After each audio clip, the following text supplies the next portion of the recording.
ಇಷ್ಟಪಡೋ ನಟಿಯರು? ಅದು ಯಾಕೆ ಜಾಗತಿಕ ಮಟ್ಟದಲ್ಲಿ ಹೇಳೋದು? ಆದರೂ ಅವ್ರು ಖುಷಿಯಾಗಲಿ ಅಂತ. ಅಲ್ಲ, ಕನ್ನಡದಲ್ಲಿ ಹೇಳಿದಲ್ಲ, ಸೌಂದರ್ಯ ತುಂಬ ಒಳ್ಳೆಯ ನಟಿ, ಉಮಾಶ್ರೀ ಅವರು ತುಂಬ ಒಳ್ಳೆಯ ನಟಿ ಅಂತ ಹೇಳಿ. ಅವ್ರು ಬಹಳ ಇಷ್ಟ ಆಗ್ತಾರೆ. ನನಗೆ ಸ್ಮಿತಾ ಪಾಟೀಲ್ ಒಂದು ಕಾಲದಲ್ಲಿ ಭಾಳ ಇಷ್ಟಪಡ್ತಾ ಇದ್ದೆ. ಮಾಧವಿ ಮುಖರ್ಜಿ, ನಮ್ಮ ಊರ್ವಶಿ ಶಾರದಾ, ಒಳ್ಳೆಯ ನಟಿಯರುಗಳೆಲ್ಲ.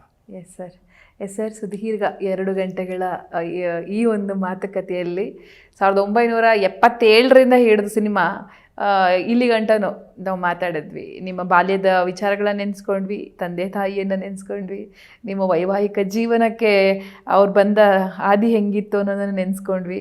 ಇದೆಲ್ಲ ಆದ ಬಳಿಕವೂ ಕೂಡ ನಿಮಗೆ ಪ್ರೀತಿ ಕೊಟ್ಟು ನಿಮ್ಮ ಸಿನಿಮಾಗಳನ್ನು ಒಪ್ಪಿ ಅಪ್ಪದಂತಹ, ನಿಮ್ಮನ್ನು ಪ್ರೀತಿ ಮಾಡುವಂತಹ, ಇವತ್ತಿಗೂ ನಿಮ್ಮ ಸಿನಿಮಾಗಳನ್ನು ನೋಡಿ ಎಂಜಾಯ್ ಮಾಡುವಂಥವ್ರು 100% ನಮ್ಮ ಕರ್ನಾಟಕದಲ್ಲಿ ಇದ್ದೇ ಇದ್ದಾರೆ, ಹೊರ ಭಾಗಗಳಲ್ಲೂ ಕೂಡ ಇದ್ದೇ ಇದ್ದಾರೆ.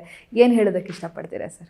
ಸಿನಿಮಾವನ್ನು ನಾನು ಯಾವಾಗಲೂ ಕೇವಲ ಮನರಂಜನೆಯ ಮಾಧ್ಯಮ ಅಂತ, ಆ ರೀತಿಯಲ್ಲಿ ನಾನು ಯಾವ ಕಲೆಯನ್ನು ಮನರಂಜನೆಯ ಮಾಧ್ಯಮ ಅಂತ ಹೇಳೋದಕ್ಕೆ ಒಪ್ಕೊಳ್ಳೋದು. ಅದಕ್ಕೆ ಎಂಟರ್ಟೈನ್ಮೆಂಟ್ ಅಂತ ಇವರೆಲ್ಲರೂ ಹೇಳ್ತಾರಲ್ಲ, ಅದು ಎಂಟರ್ಟೈನ್ಮೆಂಟ್ ಆಗಬಾರ್ದು, ಎನ್ಲೈಟನ್ಮೆಂಟ್ ಆಗಬೇಕು ಅಂಥೇಳಿ ನನ್ನ ಆರ್ಗ್ಯುಮೆಂಟ್.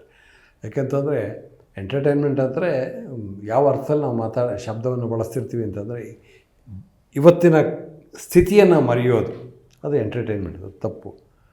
ಭಾವದಲ್ಲಿ ಇದ್ದುಕೊಂಡೇ ಭಾವ ಪ್ರಪಂಚಕ್ಕೆ ಲಗ್ಗೇಡೋ ಅಂಥದ್ದು ಒಳ್ಳೆಯ ಸಿನಿಮಾನೇ, ಒಳ್ಳೆಯ ಕಲೆ. ಆ ರೀತಿಯಲ್ಲಿ ಪ್ರತಿ ಕ್ಷಣವೂ ಯಾವುದಾದ್ರು ಒಂದು ವರ್ಕ್ ಆಫ್ ಆರ್ಟನ್ನು ನೋಡಿದಾಗ ಆ ಕ್ಷಣಕ್ಕಿಂತ ಮುಂಚೆಗಿಂತ ಒಂಚೂರು ನನ್ನ ಅರಿವು ಜಾಸ್ತಿ ಆಗಿದೆ ಅಂತ ಅದು ಸಾರ್ಥಕ ಅಂತ ತಿಳ್ಕೊತೆ. ಅದು ನಡೀತಾ ಇರುತ್ತೆ ಸದಾಕಾಲವೂ, ಎಲ್ಲ ಕ್ಷೇತ್ರದಲ್ಲೂ. ನಾನು ಕೇಳೋದಷ್ಟೇ, ಅಂಥದಕ್ಕೆ ಯಾವುದು ನಮ್ಮ ಅರಿವನ್ನು ಹೆಚ್ಚಿಸ್ತೋ ಅಂಥದಕ್ಕೆ ನಾವು ಹೆಚ್ಚು ಸಪೋರ್ಟ್ ಮಾಡೋಣ. ನಮ್ಮನ್ನು ಮರೆಯೋದು ವಿಷಯಕ್ಕಲ್ಲ, ನಮ್ಮ ಇರುವನ್ನು